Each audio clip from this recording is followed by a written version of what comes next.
a gift from a husband, should it matter or should it not, for a 50th birthday, should she be slammed for having a watch? No, I don't think she should, and I suspect that the attacks on her have come from the far left. They can be particularly vile, certainly on social media, and I suspect that's where she's being attacked from.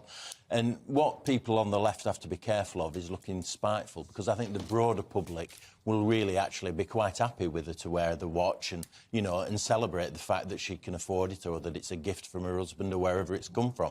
So I think people should be careful in politics in terms of attacking in the way that she's been attacked. Yeah, it's like she does love to court controversy. Am I right? She's the same Education Secretary that's sort of said very loudly and proudly, oh, you know, teachers are often in the top 10% of earners in certain areas. White privilege doesn't exist.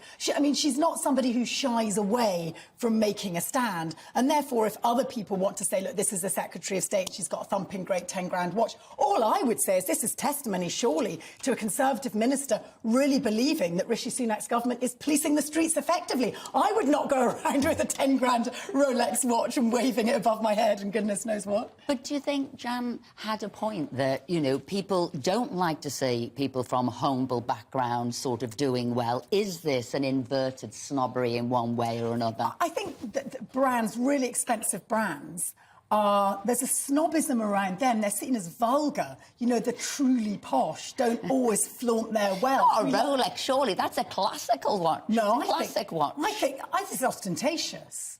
The Rolex watch. I would have thought it was a classic that lasts forever and ever. I don't think I'd recognise one, to be perfectly honest. Oh, you... I'm not sure I would. No, I wouldn't. I wouldn't look at a watch and think, oh, that's a Rolex there. Unless I and how did anybody know it wasn't a fake? Exactly.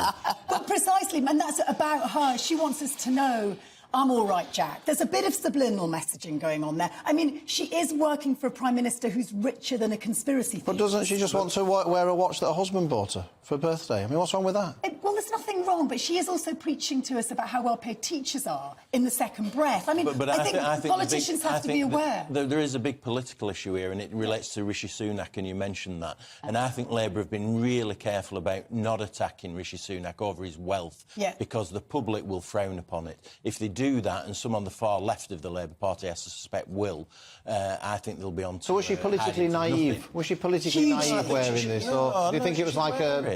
Absolutely. You know, why not? Absolutely. OK, she's not politically naive, but I don't think she can feign surprise that it's grabbed headlines. And in the end, it'll probably play in her favour, because most of us will think, Sarah, Sarah, if you've got a goddamn watch that costs that much, you may as well wear it until someone pinches it. When instead of, I don't know, maybe in the States you might, you know, admire success and you might admire aspiration, and you might say, slap somebody on the back for doing well. We don't really like that here, and I think that is a problem, because I'd say good for you if you've managed to come, as you say, from Knowsley, I think it is, and here she is, she's doing well, and she's the Secretary of State. Yeah, we've definitely got a bit of tall poppy syndrome. I often think the reason you got attacked, you were too pretty, too successful, pulled yourself up by your bootstraps, my girl. Oh, certainly. That's the nicest thing you've ever said to me.